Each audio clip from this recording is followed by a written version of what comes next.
Kembali ke asal. Jadi dari awal sampai akhir adalah One Piece itu bentuk dari protes keresahan gitu. Ya. Pertanyaan saya, kan kalau di realitanya ya banyak yang ngerasa termasuk kita lah ya gitu. Nah sekarang yang saya tanya, kira-kira kenapa sih kok sampai muncul resah ini? Apakah ada yang salah ngatur? Enggak, saya atau rasa itu gimana? hal pertamanya Pak ya, mereka nggak ngerti Pak. One Piece itu apa? Itu logo itu kan dianggapnya logo bajak laut kan? Yang nggak ngerti itu si masyarakat kita atau si pejabat kita? Pejabatnya. Pejabatnya. Jadi pejabatnya itu begitu, Pak, ini ada yang pasang-pasang One Piece Pak, nggak boleh tuh, kriminal tuh, bisa dipidana tuh. Langsung aja gitu, pas sampai rumah kan dia baca tuh. Oh ini tuh. Tapi kan sudah terlanjur viral Pak. Ya, ini saya lagi-lagi ambil contohnya Wakil Ketua DPR nih, Bang Dasko. Bang Dasko kan ngomong gitu tuh. Janganlah itu bisa memecah belah persatuan. Tapi begitu dia baca langsung diubah tuh. Jangan dibentur-benturkan lah antara nakama dengan rakyat gitu. Ini kan wah pokoknya bagus lah dia. Tapi yang lain-lain ini nggak sempat mengklarifikasi Pak. Bukannya tiba-tiba ini bisa dipidana. Ya kan pusing juga. Nah ini dari sisi pejabatnya yang mungkin nggak paham. Sekarang dari sisi rakyatnya, kenapa tiba-tiba mereka benar mereka resah dan sebagainya. Tapi sebetulnya kalau kita ngomong kan terjadi keresahan, kira-kira yang mau penyebab keresahan ini muncul itu apa yang salah sih di sini? Ya karena kebijakan-kebijakan yang belum jelas itu Pak, kebanyakan testing the water lah. Jadi pemerintah ini ngarepin kalau rakyat nggak suka, ya udah ntar kita tinggal batalin aja. Kan banyak ya Pak, pajak 12%, terus yang 3 kilogram dibatalin tuh, itu kan gara-gara pada nggak suka aja sama Pak Prabowo, udahlah nggak jadi gitu. Lain kasih ini sebenarnya pertanyaan yang paling berat Pak yang saya nggak tahu jawabannya. Ya ini saya tanyain ya pemirsa ke host kita. Itu sebenarnya siapa sih yang awal-awal nyebarin itu Pak? Yang pertama kali masang One Piece tuh sampai akhirnya diikutin. Kan rakyat Indonesia nih FOMO gitu. Iya. Jadi wah ini tren nih, akhirnya diikutin semua. Itu siapa kira-kira Pak? Nah itu dia siapa ya? Ya, tolong dicari tahu ya. Nah sambil nyari tahu ke sana, kita minum dulu. Saya pengen nanya, tadi kebijakan pemerintah kita adalah senengnya adalah dicoba, ya. Ada ini kalau nggak cocok nanti tinggal cabut ganti.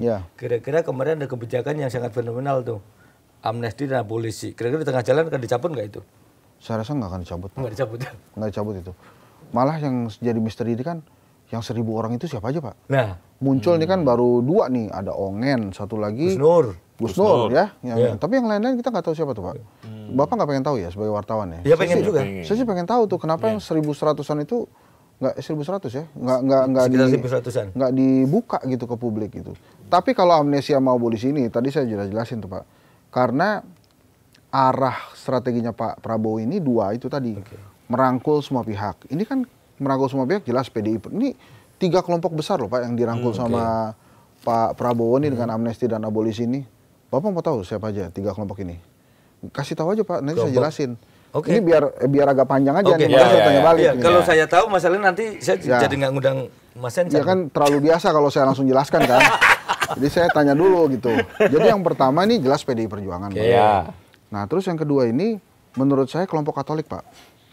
Ini juga Tom Lembong dan Pak Hasto kan juga Katolik. Kalau Bapak ingat, sempat ada petinggi gereja jenguk Pak Hasto tuh Pak. Waktu itu gitu. Jadi ini kelompok kedua. Kelompok yang ketiga ini kelompok umat sebetulnya Pak. Tom Lembong ini walaupun non Muslim, cuma pada saat sidang itu yang datang Muslim semua Pak. Dan itu kelotokan tuh, maksud saya kelotokan tuh artinya benar-benar membela Islam dari sisi keadilan gitu. Jadi 3 kelompok besar ini Pak Prabowo langsung mendapatkan dukungan tuh dengan amnesti dan abolisi untuk Hasto dan Tom Lembong gitu. Yang saya bingung. Kelompok Islam berarti kelompok ada nggak sama dengan kelompok Islam dengan Abah, kan si Tom Lembong kan identik orang menyebutnya sebagai pendukung setia Abah. Oh enggak Pak, kalau menurut saya bukan tentang Aniesnya, tapi tentang umatnya. Kalau menurut saya sih tentang umatnya. Nah, cuma yang saya bingung, Tom habis itu tuntut hakimnya ya. Saya baru baca tuh tadi. Ya dituntut balik nih. Tapi sebentar Mas, kalau Pak Prabowo sudah mau merangkul itu 3 kelompok besar, artinya sudah pede dong untuk melakukan reshuffle seperti tuntutan masyarakat. Oh, Mas Bung mau terjadi reshuffle? Iya, enggak ini. Enggak ini saya kasih tahu. Saya kasih tahu teorinya lain nih. Iya. Gimana? Kalau Mas Bung pengen terjadi reshuffle, jangan diomongin. Oh gitu. Pak Prabowo itu kalau diomongin di mana-mana, malah nggak jadi. Masa Kopassus strateginya ketahuan orang kan? Nggak pas Pak. Bukan malu, nggak pas aja. Jadi kalau kita pengen ada reshuffle, Pak, kita pura-pura nggak tahu aja. Diem-diem aja. Nanti tiba-tiba ada reshuffle aja. Gitu. Nah, tapi saya yakin, Pak, itu pasti ada reshuffle, Pak. Pasti ada ya? Pasti Nah, akan ada. Kapan itu? Nah itu, Pak. Jangan diomongin, ntar nggak Jangan jadi diomongin. lagi. Kita diem-diem aja. Itu dari bulan Maret udah begitu loh, Pak. Maret kagak jadi, April nih, Mei nih, Juni. Lama-lama Pak Prabowo-nya malas juga. Reshuffle. Tapi kenapa saya yakin ada reshuffle? Ya, gimana? Karena Pak Prabowo waktu dalam pertemuan para pemret itu, Pak Pung diundang deh. Enggak. Yang pertama nggak diundang? Yang sebelumnya malah. Oh iya, yang sebelumnya kan diundang? Yang sebelumnya, iya. Nah, itu kan Pak Prabowo mengatakan kabinetnya itu kinerjanya cuma 6. Oh iya. Iya. Masa presiden puas dengan kinerja 6? Kan dia pasti pengen 7, pengen 8, pengen 9. Kan salah satu caranya ya mesti ganti pemain, Pak. Ganti pemain. Oke, Mas Hendri, balik lagi soal abolisi amnesti. Ini saya agak penasaran, apakah kalau Mas Hendri ngeliat itu enggak? Kalau saya sempat bertanya-tanya, ini apakah Pak Prabowo itu merangkul semua pihak ini, artinya berarti dalam tanda kutip biar mereka semua satu apa istilahnya ya? Satu arah lah gitu. Oh, kan. iya. Itu yang pertama. Yang kedua adalah ini sekaligus adalah untuk minimal yang selama ini mengusung-usik, ada kasus kan di Geng Solo itu ada kasus kan. Ini entah nanti bagaimana proses hukumnya ya, mana yang salah yang benar, kita sama-sama nggak tahu ya.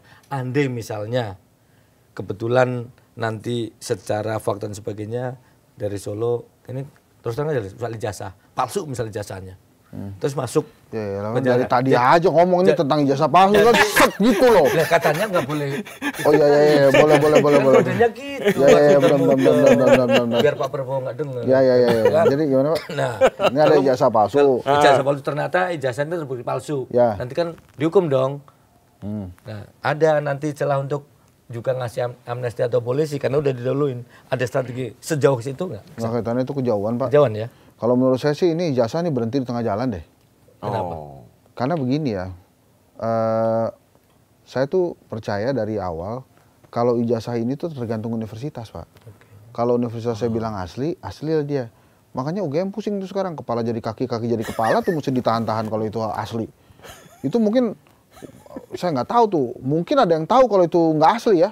Cuma UGM tetap asli gitu. Yeah. Karena kalau sampai nggak asli, Pak, repot itu UGM, masa mau dibubarin UGM-nya? Repot ya, Mas? Kan nggak juga gitu kan. Jadi karena makanya waktu Prof.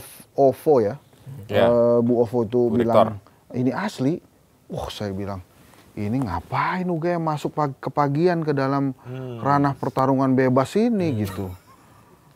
Kan tokohnya ada terus tuh, Pak. Pak Iman kenal ya, Pak ya? Itu menghadirkan tokoh baru terus tuh. Kemarin terakhir Farhad Abbas tuh, saya juga nonton bingung. Wah, ada nemu lagi nih baru nih tokoh. Farhad Abbas masuk situ ya. Saya ketemu sama dia juga, kita ketawa-ketawa ya. Farhad Abbas lucu juga orangnya.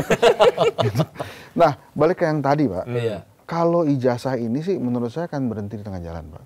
Karena ada keinginan ya dari Pak Prabowo itu berkali-kali dia mengatakan untuk menghormati setiap pemimpin kita gitu. Dan Pak Prabowo kan pemecah rekor nih. Belum pernah ada presiden akrab dengan mantan presiden. Jadi Pak Prabowo bisa akrab, tapi emang mukanya Pak Jokowi agak berubah, Pak ya. Mudah-mudahan cepat sehat, Pak ya. Udah kita ngebahasnya segitu aja, Pak. Mukanya Pak Jokowi jangan lebih dalam lagi, Pak ya. Iya. Gitu aja. Ini saya yang buka, saya yang lempar. Tapi mudah-mudahan sehat loh. Gua gini loh, Bos. Kasihan juga Pak Jokowi, lama juga ya sakitnya ya. Ya, dari April loh, itu kan Vatikan kan April tuh. Sampai sekarang mudah-mudahan aja lah. Tapi dia lagi sakit gitu, mau juga datang ke reunian ya. Penting, kangen sama teman-teman. Ya, ini udah, saya tolong dipotong, Pak, kalau yang ini pantau keterusan saya. Tapi gini, Bang, terkait dengan komunikasi tadi ya. Kan beberapa orang udah menyatakan komunikasi pemerintah memang kurang bagus. Ya, saya lagi nulis buku tuh, Pak. Nah, sebagai pakar komunikasi gimana ini? Apakah termasuk contohnya One Piece tadi kan, ternyata memang tidak ada sesuatu yang kayak gagap gitu menghadapi reaksi publik yang menurut mereka, loh ini apa sih maunya masyarakat kelas menengah lah katakan gitu ya. Yang kalau kita belum tahu siapa yang mendahului, tapi paling tidak ini kreasi muncul begitu saja atau ada orkestrasi atau apa nih? dari. Nah, itu kan tadi pertanyaan saya tuh, siapa yang pertama kali muncul. Nah, kan? Itu pasti ada orkestrasinya, Pak. Ada yang memulai. Biasanya memang sebuah, ini kan media sosial ini kan menurut saya dunia yang lain ya. Makanya kita nggak tahu mana yang buzzer, mana yang asli, gitu. Mana yang kemudian opini otentik, mana yang kemudian dibuat dan dimakan gitu ya. Kalau menurut saya sih ada yang orkestrasi. Tapi kalau yang siapa yang orkestrasi, silakan penegak hukum cari itu. Kalau memang ada yang mengorkestrasikan itu. Tapi kalau saya lihatnya, ini kebetulan semangatnya sama aja. Kalau tadi kita pakai marketing 3.0 itu, karena ada kesamaan, ada nilai, ada aspirasi dalam situ, akhirnya bergulir gitu. Karena masyarakat juga ngelihatnya ini, wah ini keren nih benderanya. Wah ini sesuai nih sama apa yang kita alami, aspirasi itu. Jadi itu kejadiannya ke situ, Mas Bung.